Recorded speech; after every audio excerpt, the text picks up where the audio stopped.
এখন আমরা সমাধান করব 8 এর সি নাম্বার।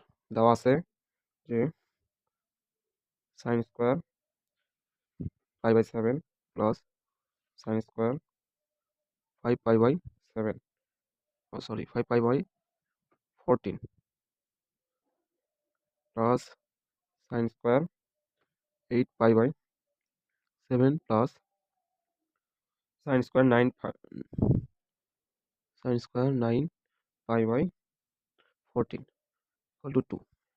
এটা আমাদের প্রমাণ করতে হবে। এখন লেফট হ্যান্ড সাইড যে sin square π/7 plus sin square 5π/14 plus sin square 8π/7 plus sin square 9π/14।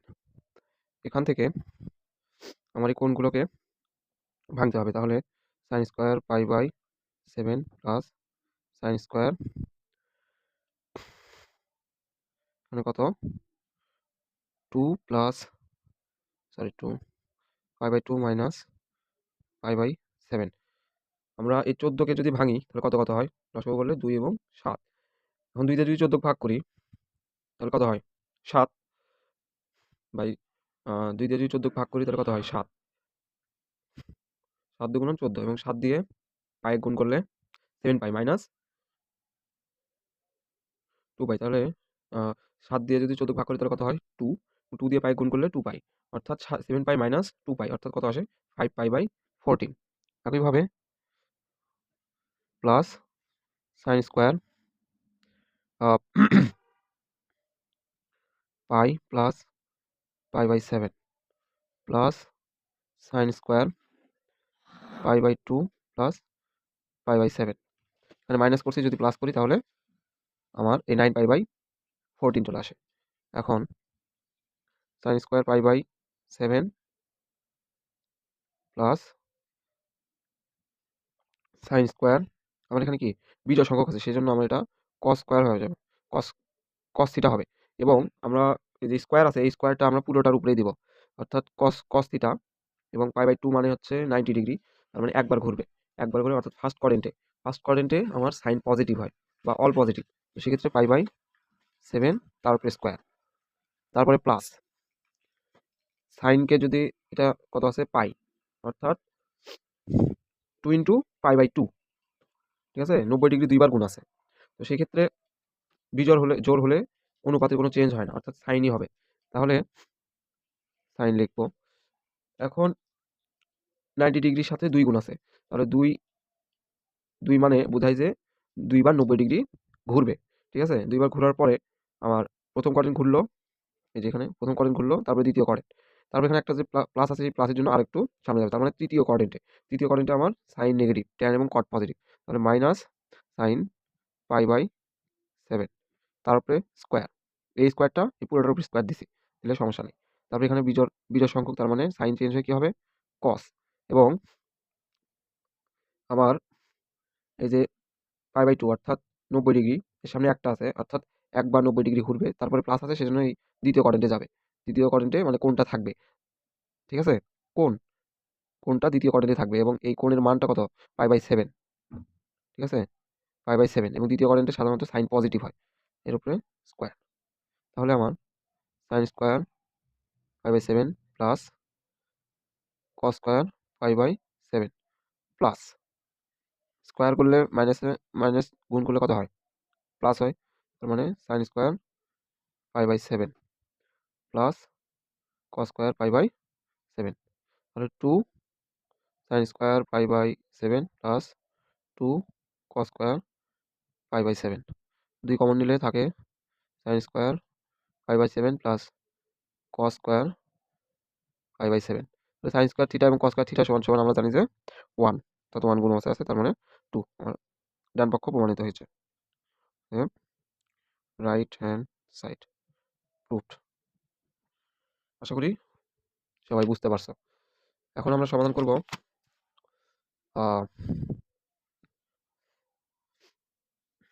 D number. দেওয়া আছে sign 7π/3 cos 13π/6 minus cos 5π/3 sin 11π/6 সমান 1। তাইলে আমার লেফট হ্যান্ড সাইড কি আছে, যে সাইন লেফট হ্যান্ড সাইড আছে হচ্ছে sine 7π/3 cos 13π/6 minus cos 5π/3 sin 11π/6। তাহলে এখান থেকে আমরা কোনগুলোকে আগে ভাঙিয়ে নেব, হয় কত সাইন 2π প্লাস π/3, তারপরে cos 2π plus π/6 minus cos 2π plus π/3 sin 2π minus, sorry এখানে মাইনাস হবে, মাইনাস π/6। এখন আমরা এখানে সাইন 2π আছে, এটাকে π/2 আকারে প্রকাশ করব, 3 cos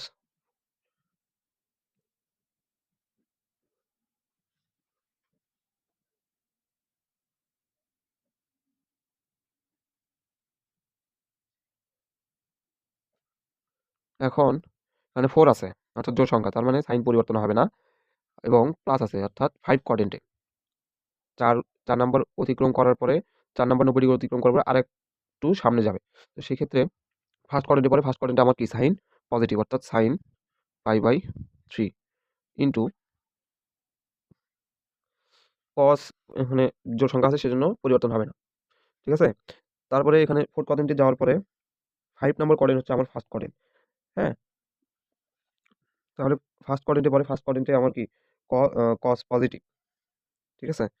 কস যদি পজিটিভ হয় তাহলে কি হয়, কস π/6 মাইনাস যে জোড় সংখ্যা তার মানে কস, আর ফোর্থ নম্বর কোয়াড্রেন্টে কস পজিটিভ অর্থাৎ কস π/3, এখানে সাইন নেগেটিভ, ফোর্থ কোয়াড্রেন্টে প্লাস নাই কিন্তু মাইনাস আছে, সেই কারণে ফোর্থ কোয়াড্রেন্টেই থাকবে। যদি প্লাস থাকতো তাহলে এক ঘর অতিক্রম করতো, যেহেতু প্লাস নাই মাইনাস আছে সেক্ষেত্রে আমার ফোর্থ কোয়াড্রেন্টেই কোনটা অবস্থান করবে। তো সেই ক্ষেত্রে আমরা এখানে মাইনাস সাইন π/6 দিতে হবে, কারণ 4 নম্বর কোয়াড্রেন্টে কস এবং সেক এবং কস পজিটিভ, বাকি সব নেগেটিভ, ঠিক আছে। এবং সাইন π/3 মানে বোঝাই হচ্ছে সাইন 60 ডিগ্রি। সাইন 60 ডিগ্রির মান কত হয়, সাইন 60 ডিগ্রির মান হচ্ছে √3/2, ঠিক আছে।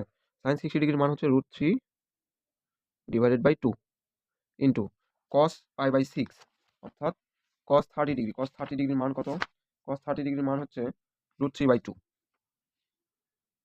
এই যে এই মাইনাস গুণ হয়ে প্লাস হবে, কস π/3 অর্থাৎ কস 60 ডিগ্রি। কস 60 ডিগ্রির মান হচ্ছে 1/√3 মেবি, সরি কস 60 ডিগ্রির মান হচ্ছে 1/2, ঠিক আছে। কস 60 ডিগ্রির মান হচ্ছে 1/2 এবং সাইন 60 ডিগ্রি সাইন 30 ডিগ্রির মান হচ্ছে 1/2 বা হাফ। এখানে দুইটা রুট গুণ হয়ে 3 হয়, নিচে 4 প্লাস 1/4। এক্ষেত্রে আমার 4 যদি লসাগু যায় 3 + 1 = 4/4 = 1। অতএব রাইট হ্যান্ড সাইড প্রুভড। তারপরে আছে কি 5 নাম্বার। কি নাম্বার দেওয়া আছে, sign 13π divided by 3 cos 13π/6 minus sin 11π/6 cos minus 5π/3 equal to 1। তাহলে লেফট হ্যান্ড সাইড আমার কি আছে, যে sine 13π/3 into cos 13π/6 minus sine 11π/6 cos minus 5π/3, ঠিক আছে। আমরা জানি যে cos মাইনাস থিটা সমান সমান cos থিটা হয়। হ্যাঁ, আচ্ছা আমরা যদি এটা সমাধান করতে চাই তাহলে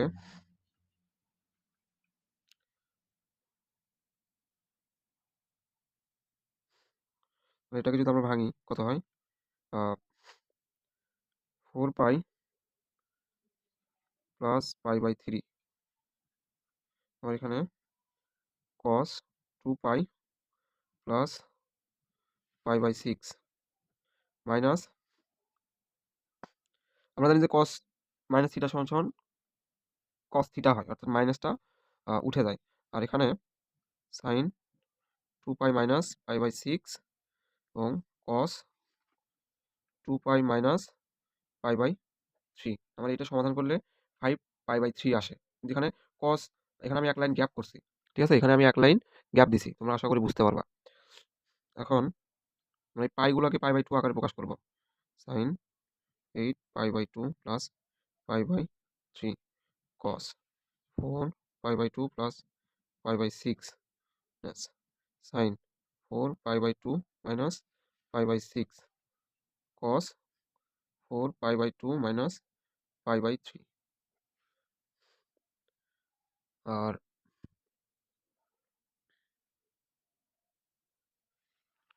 এখানে যেহেতু জোর আছে সেহেতু সাইন পরিবর্তন হবে না, তাহলে সাইনই থাকবে। এবং 4 বার, আমরা একবার অতিক্রম করা মানে হচ্ছে 4 ঘর অতিক্রম করা, তাহলে 8 বার মানে 2 বার অতিক্রম করার পরে নবমবারে যে আমাদের কোন কোয়াড্রেন্টে যাবে, প্রথম কোয়াড্রেন্টে। আর প্রথম কোয়াড্রেন্টে সাইন পজিটিভ হয়, তাহলে পাই/3 ইন্টু কস, এখানে জোর সংখ্যা আছে সেজন্য কসের কোনো পরিবর্তন হবে না। এবং চতুর্থ কোয়াড্রেন্টের যাওয়ার পরে পঞ্চম কোয়াড্রেন্টে যাবে, তো সেক্ষেত্রে আমার প্রথম কোয়াড্রেন্ট, পঞ্চম কোয়াড্রেন্ট মানে হচ্ছে প্রথম কোয়াড্রেন্ট বোঝায়। আর প্রথম কোয়াড্রেন্টে অল পজিটিভ, সেক্ষেত্রে কস পজিটিভই হবে পাই/6 মাইনাস, এখানে যেহেতু জোর আছে সেহেতু সাইনই থাকবে। এবং ফোর্থ কোয়াড্রেন্টে সাধারণত সাইন নেগেটিভ হয়, ঠিক আছে, মাইনাস সাইন পাই/6 এবং কস ফোর্থ কোয়াড্রেন্টে পজিটিভ হয়, কস পাই/3, ঠিক আছে। এই মাইনাস এবং এই মাইনাস গুণ করে প্লাস হয়। আচ্ছা, সাইন 60 ডিগ্রির মান কত, √3/2 ইন্টু কস 30 ডিগ্রির মান কত, কস 30 ডিগ্রির মান হচ্ছে √3/2, তারপরে প্লাস।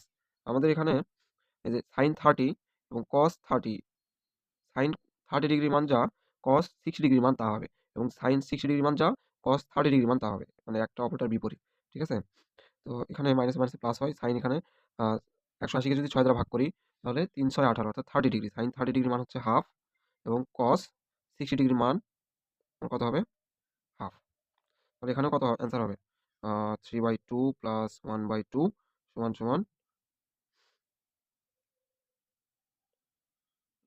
সরি 3/4 হবে, মানে 4/4 সমান সমান 1। অতএব রাইট হ্যান্ড সাইড প্রুফড, ঠিক আছে। আশা করি বুঝতে পারছো। এখন আমরা সমাধান করব 8-এর এফ নাম্বার। এফ নাম্বার দেওয়া আছে কি, যদি tan থিটা ইকুয়াল টু 3/4 এবং সাইন থিটা ঋণাত্মক হয়, তবে দেখাও যে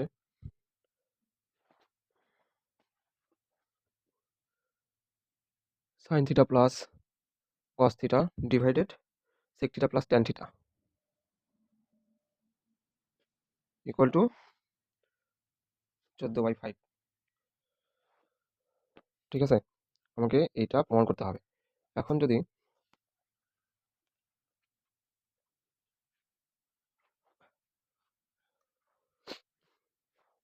আচ্ছা, এখন যদি আমরা সমাধান করতে চাই, আমরা জানি ট্যান থিটা সমান সমান, দেওয়া আছে যে ট্যান থিটা সমান সমান 3/4। আমরা ট্যান থিটা সমান সমান কি জানি, যে sine theta divided cos theta equal to 3/4। এখান থেকে আমরা সাইন থিটার মানটা বের করব, ঠিক আছে।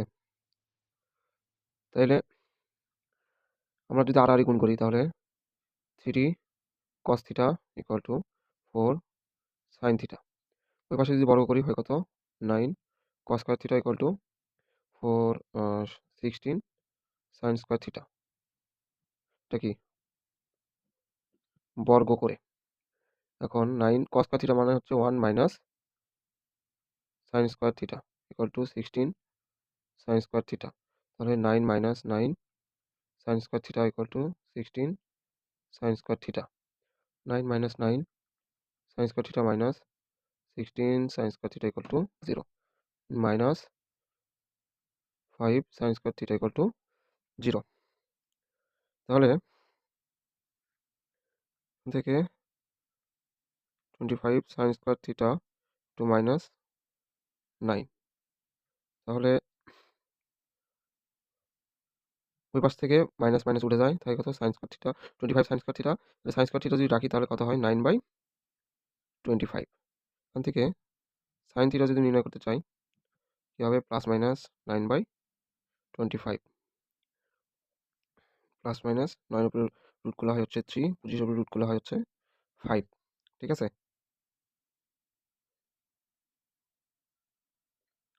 তো এখানে যেহেতু আমার বলছে যে সাইন থিটা ঋণাত্মক, অর্থাৎ আমাকে সাইন থিটার মানটা দুইটাই হয়, এখানে দুইটা মান পাওয়া যাবে, একটা হচ্ছে +3/5 আর একটা -3/5, কিন্তু এখানে আমাকে বলে দিচ্ছে যে সাইন থিটার মান ঋণাত্মক হয়। তাহলে অতএব সাইন থিটা ঋণাত্মক হলে সাইন থিটা সমান সমান -3/5। ঠিক আছে, আবার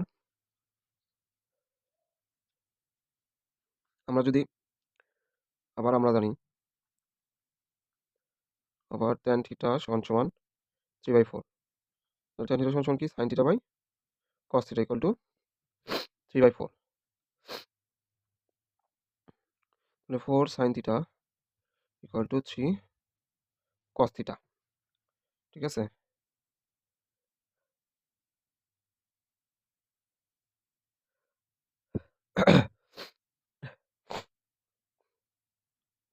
এখন 3 কস থিটা সমান সমান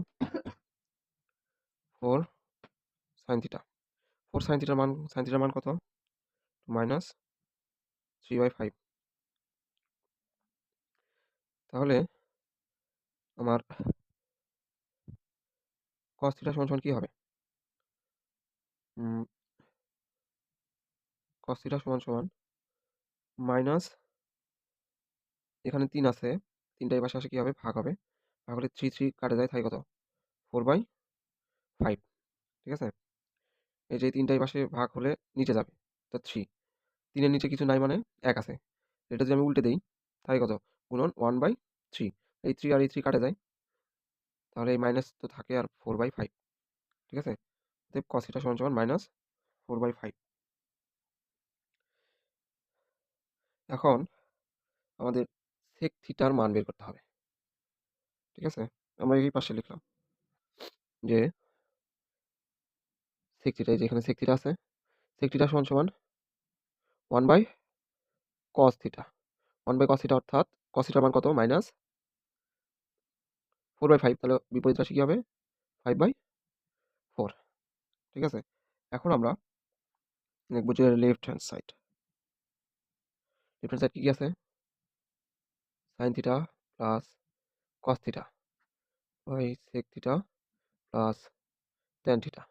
sin থিটার মান কত পাইছি, বলে দিছে যে -3/5, cos থিটার মান -4/5, sec থিটার মান -5/4, tan থিটার মান 3/4।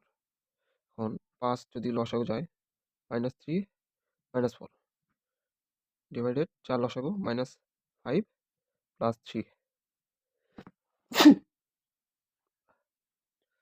এখন কত হয়, -7/5।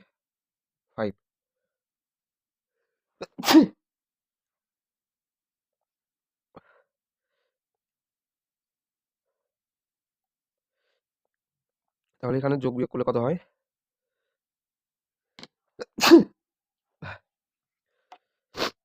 হচ্ছে -2। ঠিক আছে, তাহলে মাইনাস উপরে 4 যায়, নিচে হচ্ছে 2, 2 দিয়ে 4 ভাগ করলে 2 হয়, 2 দিয়ে যদি আমরা 7 গুণ করি তাহলে কত হয় 14, এই মাইনাস মাইনাসে প্লাস হয় এবং 5। তাহলে আমার রাইট হ্যান্ড সাইড সমান সমান রাইট হ্যান্ড সাইড প্রুফড। আশা করি বোঝা গেছে।